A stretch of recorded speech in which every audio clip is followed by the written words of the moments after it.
UPSC का जो second paper है उसमें अंतर्राष्ट्रीय संबंध के लिए ये टॉपिक काफी इंपॉर्टेंट है। चीन के खिलाफ ताइवान की पर्क्यूपाइन स्ट्रैटेजी, ये क्या है इसके बारे में देखते हैं। पर्क्यूपाइन का मतलब होता है शाही। ये जो शाही जानवर है ना, वो पर्क्यूपाइन कहलाता है। पर्क्यूपाइन या शाही। और ये इसकी स्टडी यही है। ये छोटा सा जानवर है बेचारा। और शेर, चीता, ये जो जो बड़े जानवर इसको खाने के लिए आते हैं, तो कैसे खुद को अपनी बचाव करेगा। तो बचाव के लिए जो ये छोटा सा नन्हा सा जानवर अपनी रणनीति अपनाता है अपने सर्वाइवल के लिए और खुद को बचाने के लिए, वही रणनीति कहलाती है पर्क्यूपाइन स्ट्रैटेजी।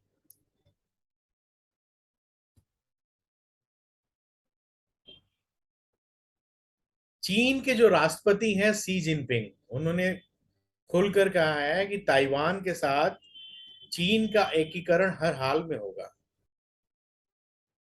और सी जिनपिंग ने स्पष्ट कहा है कि इसके लिए वो बल प्रयोग से बिल्कुल ही नहीं हिचकिचाएंगे। और मेरा स्पष्ट मानना है कि अगर आने वाले कुछ सालों में चीन ताइवान के खिलाफ बल का प्रयोग नहीं करता है, तो अगले एक दशक में चीन दुनिया की सबसे बड़ी महाशक्ति उसका काफी बनने के काफी करीब पहुंच जाएगा। और हर हाल में वो ताइवान को अपने में मिलाने की कोशिश करेगा। हर हाल में चीन ने पूरा मन बना लिया है कि वो ताइवान पर अटैक करके, बल प्रयोग करके, दुनिया के सारे नियम कानून को ताक पर रखकर वो ताइवान को अपने में मिलाएगा। और हाल में जो यूक्रेन की घटना हुई है, उससे भी चीन के इरादे जो हैं बड़े मजबूत हुए हैं।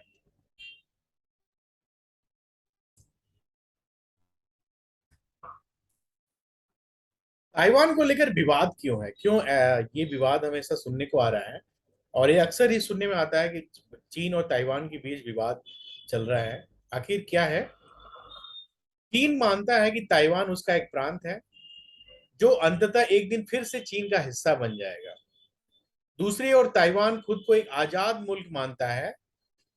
ताइवान दक्षिण पूर्वी चीन के तट से करीब 100 मील दूर स्थित एक द्वीप है। ताइवान का अपना संविधान है और वहां लोगों द्वारा चुनी हुई सरकार का अपना एक शासन है। ताइवान दुनिया के उन देशों में शामिल है जो बड़ी तेजी से टेक्नोलॉजी की दिशा में और क्षेत्र में विकास कर रहे हैं। और सिलिकॉन चिप बनाने में वो दुनिया के बहुत अग्रणी देशों में से एक है। चीन का अपनी सेना पर सालाना खर्च दुनिया में अमेरिका को छोड़कर सबसे ज्यादा है। अगर बीबीसी की रिपोर्ट देखें, साल 2022 की रिपोर्ट है, तो ये रिपोर्ट कहती है कि चीन की सैन्य ताकत का मुकाबला करना कुछ ही देश के बूते की बात है।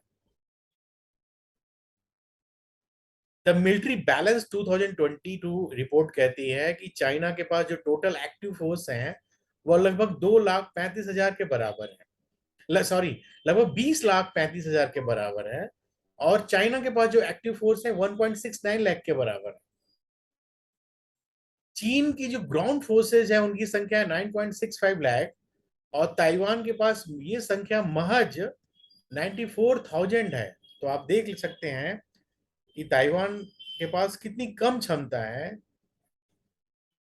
चीन का मुकाबला करने के लिए। ग्लोबल फायर पावर की रिपोर्ट कहती है कि सैन्य ताकत के मामले में 142 देशों की लिस्ट में चीन तीसरे स्थान पे है और ताइवान 21वें स्थान पे है। चीन का सैन्य बजट लगभग 270 अरब डॉलर है। और ताइवान का जो सैन्य बजट है बहुत ही मामूली है उसकी तुलना में। 16.8 अरब डॉलर, ये ग्लोबल ग्लोबल फायर पावर की रिपोर्ट कहती है।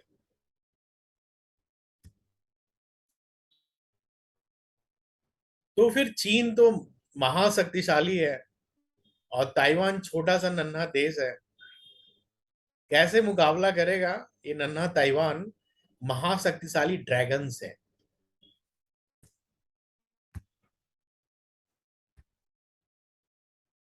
लेकिन दुनिया भर में ऐसे बहुत सारे उदाहरण हैं जो बताते हैं कि सिर्फ ताकत के बल पर आप युद्ध नहीं जीत सकते। युद्ध जीतने के लिए रणनीति और जज्बा का होना बहुत जरूरी है। भारत में मैसूर के शासक हैदर अली इसके सबसे बड़े उदाहरण हैं। 1769 ईस्वी में जब हैदर अली और अंग्रेजों के बीच युद्ध हुआ था, प्रथम मैसूर युद्ध हुआ था, तो हैदर अली ने अंग्रेजों को नाको चने चबवा दिए। बुरी तरह हराया हैदर अली ने।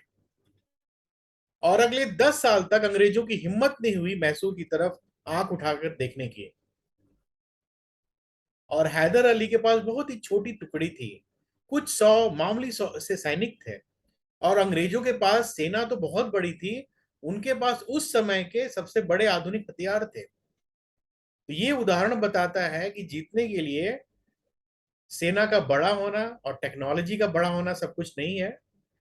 शायद कुछ और रणनीतियां हैं, कुछ और चीजें हैं जो आपको युद्ध में आपको विजेता बनाती हैं।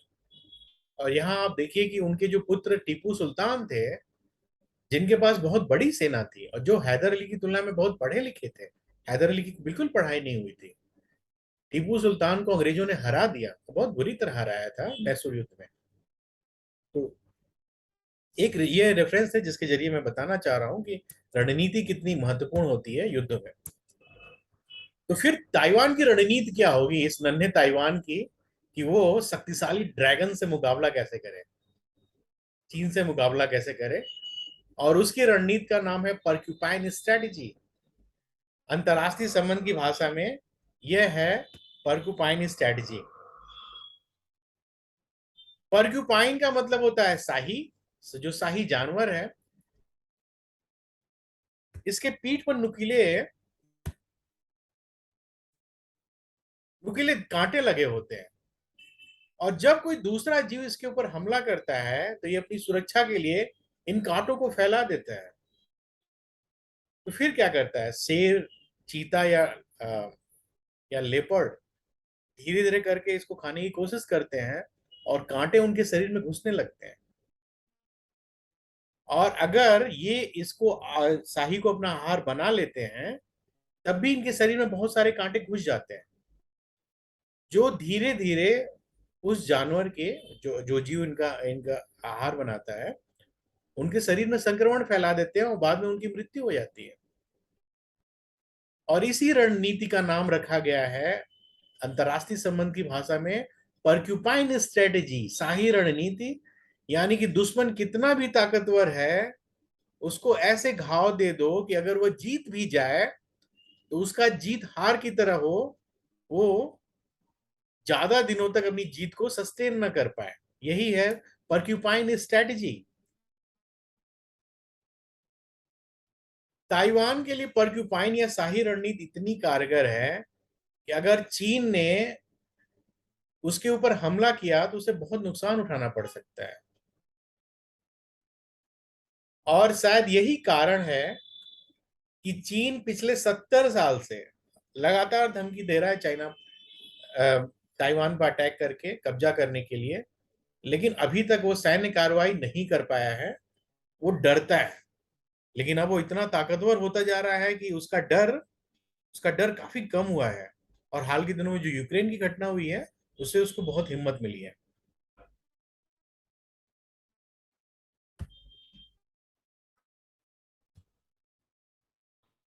जो शाही सिद्धांत है वो साल 2008 में आया था।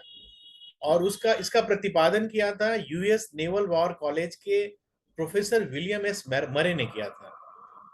विलियम एस मरे ने किया था 2008 में। और ये रणनीति बात करती है स्ट्रेटजी ऑफ एसिमेट्रिक वॉरफेयर की।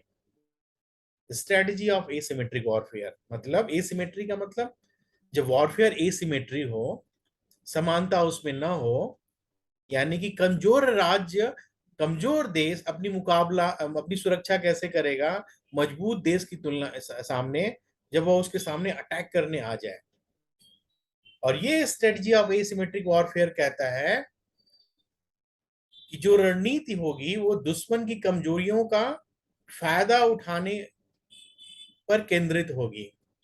कि हम दुश्मन की मजबूती से नहीं डरेंगे, बल्कि उसकी कमजोरियों का फायदा उठाकर हम दुश्मन का सामना करेंगे।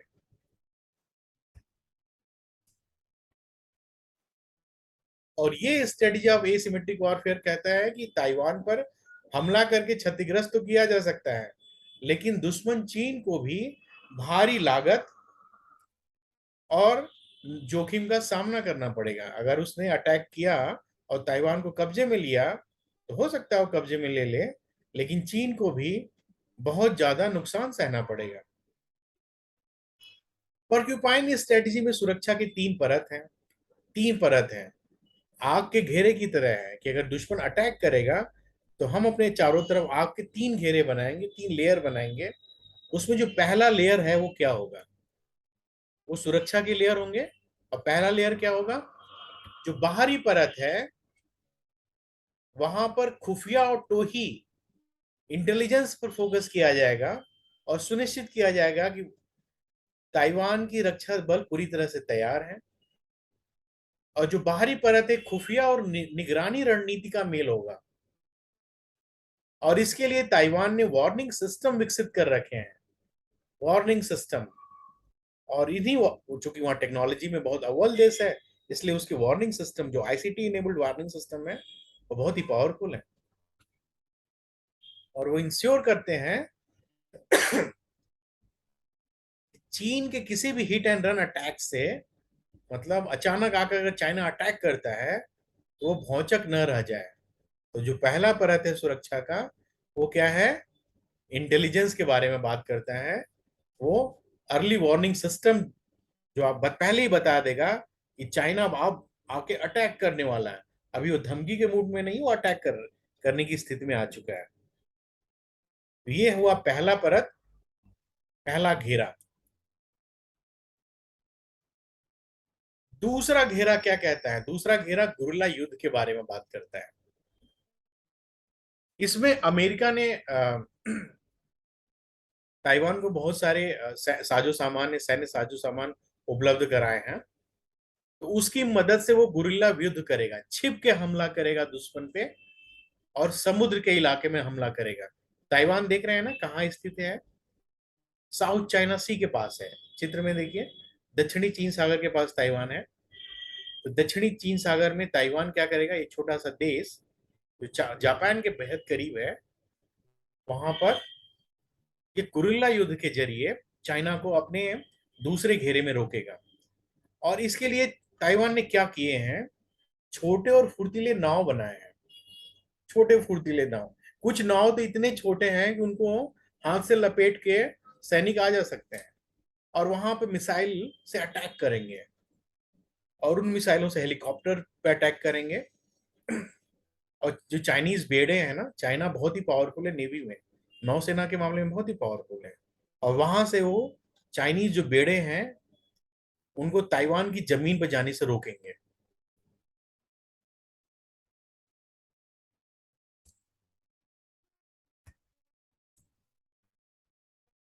गुरिल्ला युद्ध के दौरान कौन से हथियार ताइवान इस्तेमाल करने जा रहा है? दो हथियारों को हमने यहाँ पे दिखाया है। पहला है man pads components. Man pads, man pad देख रहे हैं? ये एक तरह का मिसाइल से लैस एक हथियार है, पर इतना छोटा और पोर्टेबल है। मैन पैड्स का मतलब होता है man portable air defence system. Man portable air defence system. ढेर सारे मैन पैड सिस्टम है। तो ये सामान्य नागरिक की वेशभूषा में ही इनका इस्तेमाल करेंगे और दुश्मन को पता नहीं लगने देंगे कि उनके पास ऐसे अचूक हथियार है। और दूसरा हथियार हमने यहाँ चित्र में दिखाया है, high mobility artillery rocket system, HIMARS। एक तरह का रॉकेट सिस्टम है जो कि पोर्टेबल है। इसको आसानी से पोर्टेबल किया जा सकता है, आराम से एक जगह से दूसरी जगहों पे ले जाया जा सकता है गुरिल्ला युद्ध के दौरान। और गुरिल्ला युद्ध के दौरान, जैसा कि यूक्रेन में भी हो रहा है, रूस यूक्रेन के दौरान जो इमारतें हैं उनको बैरक में कन्वर्ट कर ले रहे हैं, और वहां से वो दुश्मन पर अटैक करते हैं और अपनी रक्षा करते हैं। जो सबसे अंदर वाली परत होगी वो क्या होगी, ये ताइवान की ज्योग्राफी पे डिपेंड, ज्योग्राफी को बेस बना के अंदर वाली परत बनाई गई है। जो रणनीति है तो पर्क्यूपाइन स्ट्रेटेजी का जो अंदर वाला परत है, इसका मतलब ये है कि अगर चाइनीज जो सेना है शुरू की दोनों परतों को पर कब्जा कर, मतलब उसको पार कर लिया, तो फिर अंदर वाले घेरे में हम क्या करेंगे, और यहाँ पर ये डेमोग्राफी और ज्योग्राफी का फायदा उठाएंगे। फायदा क्या उठाएंगे, ये दक्षिणी चीन सागर में है, और यहाँ जो फॉर्मोसा द्वीप है ये रणनीतिक लिहाज से बड़ा ही महत्वपूर्ण द्वीप है। फॉर्मोसा द्वीप ये आप देखिए दाहिनी तरफ के चित्र में, जो ताइवान के कब्जे में है। अगर चीन फॉर्मोसा द्वीप पर कब्जा कर लेता है तो ये रणनीतिक लिहाज से ताइवान की वो बहुत बड़ी हार हो जाएगी। तो ये सबसे अंदर वाली परत यही सुनिश्चित करेगी कि चाइना जो है अगर शुरू की दोनों परतों पर कब्जा कर लेता है तो अंदर वाली परत में आने में उसको जीतने में आसानी ना हो। तीसरी परत में ताइवान के लिए तेजी से गतिमान, मारक और आसानी से छिपाए जाने वाले हथियार काम आएंगे। यूक्रेन की लड़ाई में कंधे पर लाद कर हमले करने वाले जेवलिन और स्ट्रिंगर मिसाइल सिस्टम इसी का उदाहरण है। ये भाले भाले की संरचना के आकार के मिसाइल सिस्टम है, लेकिन ये बहुत मारक होते हैं। आप देखिए दाहिनी तरफ के चित्र में, जिनको हाथ से ले जाया जा सकता है। और यहां से तीसरी सुरक्षा परत में ताइवान की जो सेना है अपनी रक्षा करेगी। यही जो जेवलिन और स्टिंगर मिसाइल सिस्टम है रूसी जहाज और टैंकों के लिए काफी सिरदर्द साबित हुए हैं।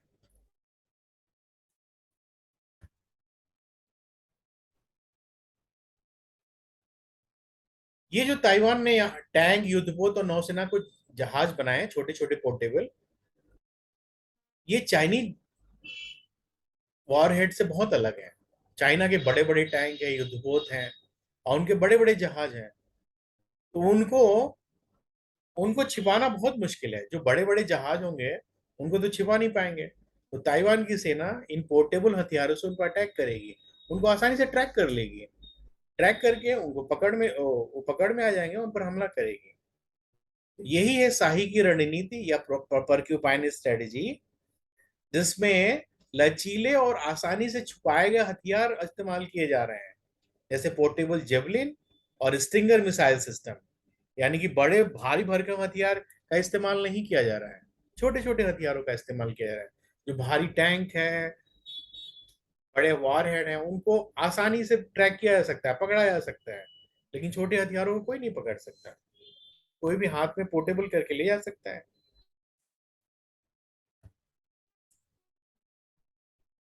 ताइवान ने कब ये स्ट्रेटजी अपनाया था? 2017 में अपनाया हुआ था। 2017 में ताइवान के जो सैन्य प्रमुख थे ली सी मिंग, उन्होंने ताइवान की ओवरऑल डिफेंस कंसेप्ट में इसको अपनाया और पर्क्यूपाइन स्ट्रेटजी को एक आधार बना लिया। इस पर्क्यूपाइन स्ट्रेटजी, इस शाही रणनीति की मदद से हम अपने देश की रक्षा करेंगे।